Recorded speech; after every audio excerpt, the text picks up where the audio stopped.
Good morning साथियों, Saraswati career point में आप सभी का स्वागत है। डेली करंट अफेयर्स हमारा डेली सीरीज। आई होप कि आप डेली सीरीज को रोज़ फॉलो कर रहे होंगे और आपको अच्छा भी लग रहा होगा। चलिए आज का शुरू करते हैं। उससे पहले लाइक और शेयर जरूर करें। हॉकी इंडिया के नए अध्यक्ष कौन नियुक्त हुए हैं? तो ये ज्ञानेंद्रो निगोम्बाम। ठीक, ज्ञानेंद्रो निगोम्बाम मोहम्मद मुश्ताक अहमद की जगह लेंगे। हॉकी इंडिया 20 मई 2009 को स्थापना हुई थी। मुख्यालय नई दिल्ली में है और अध्यक्ष ज्ञानेंद्रो निगोबाम। ड्रूजबा फाइव संयुक्त सैन्य अभ्यास किन दो देशों के बीच आयोजित हुआ है? रूस और पाकिस्तान के बीच। इस अभ्यास का उद्देश्य दोनों देशों के बीच आपसी सहयोग और सैन्य शक्ति को मजबूत करना, ताकि युद्ध जैसी स्थिति में निपटा जा सके। रूस यूरोप और एशिया महाद्वीप में स्थित है। राजधानी मास्को, करेंसी रूबल। राष्ट्रपति व्लादिमीर पुतिन, प्रधानमंत्री मिखाइल मिशस्टिन। यूराल पर्वत यूरोपीय रूस को यू, एशियाई रूस को यूरोपीय रूस से अलग करता है। रूस की संसद का नाम ड्यूमा। पाकिस्तान एशिया महाद्वीप में स्थित है। राजधानी इस्लामाबाद, करेंसी पाकिस्तानी रुपया। प्रधानमंत्री इमरान खान और राष्ट्रपति आरिफ अलवी। भारत और पाकिस्तान के बीच अंतर्राष्ट्रीय जो सीमा है उसको रेड क्लिफ रेखा कहते हैं। स्मार्टफोन ब्रांड इक्वलिटी इंडेक्स 2020 में कौन सी कंपनी शीर्ष पर है? तो ये रियलमी। किस ब्रांड का फ़ोन कितना अच्छा और मजबूत, इसके आधार पर यह रैंकिंग की जाती है। टॉप 3 है रियलमी, वन प्लस और तीसरा एप्पल। ठीक, इसको जारी किया है टेक आर्क के द्वारा। प्रोडक्ट क्वालिटी इंडेक्स 2020 में कौन सी कंपनी शीर्ष पर है? तो प्रोडक्ट क्वालिटी के आधार पर एप्पल शीर्ष पे है, वन प्लस आपका स्मार्टफोन के आधार पर है, और यहाँ पर स्मार्टफोन के आधार पर आपका जो दूसरे नंबर पे आता है वो सैमसंग आता है। तो इसी आधार पर हम एक बार देखें इसे टॉप 10। तो टॉप 3 है ये।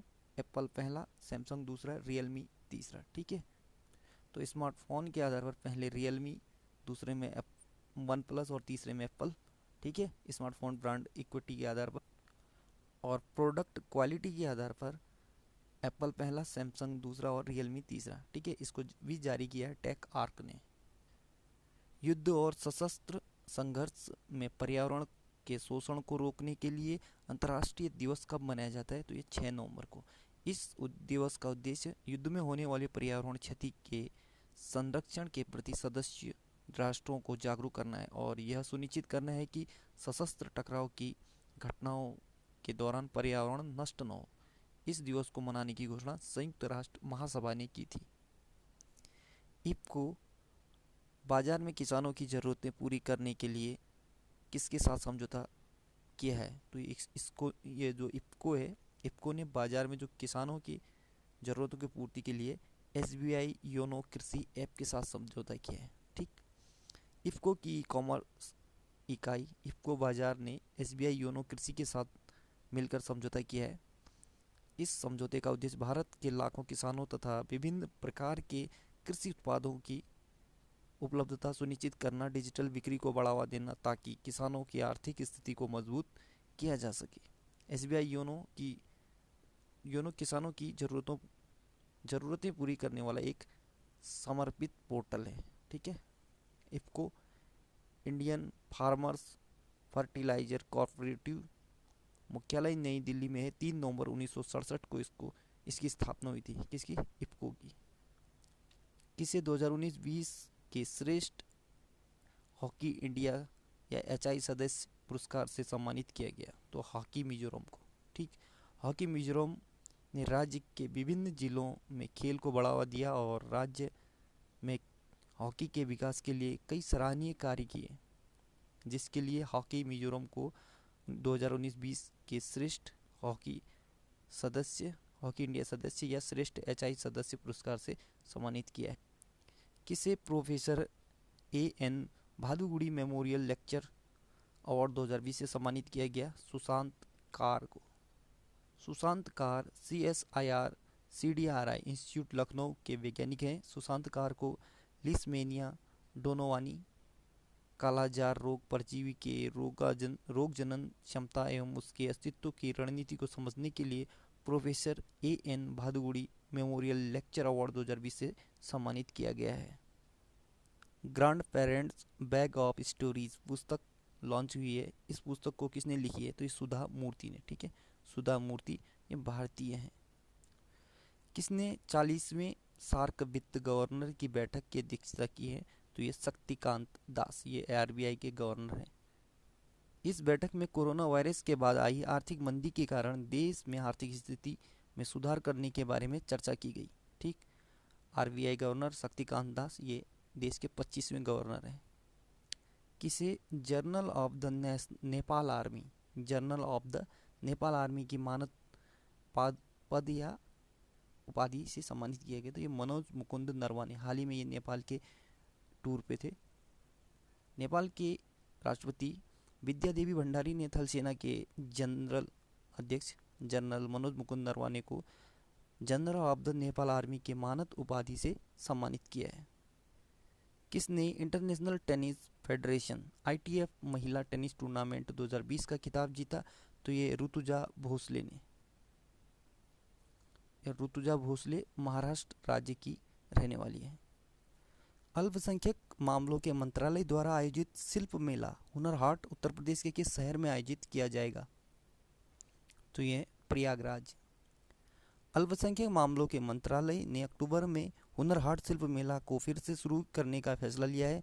इस बार हुनर हाट मेले का आयोजन 6 महीने के अंतराल के बाद 9 अक्टूबर से 18 अक्टूबर तक प्रयागराज में किया जाएगा। इस बार शिल्प मेले का विषय स्थानीय से वैश्विक, लोकल टू ग्लोबल रखा गया है। इस मेले में मुख्य रूप से स्वदेशी और उत्कृष्ट भारतीय खिलौनों पर ध्यान केंद्रित किया जाएगा। यह उत्सव स्थानीय कारीगरों और शिल्पकारों को अपने उत्पादों को प्रदर्शित करने तथा बेचने के लिए एक मंच प्रदान करता है। ठीक है, तो ये 9 अक्टूबर से 18 अक्टूबर के बीच प्रयागराज में हो चुका है। हाल ही में राष्ट्रीय सांख्यिकी कार्यालय एनएसओ द्वारा भारत में शिक्षा पर पारिवारिक सामाजिक उपभोग के मुख्य संकेतक एनएसएस 75वां दौर नामक एक रिपोर्ट प्रकाशित की। एनएसएस 75 दौर या 75वां दौर।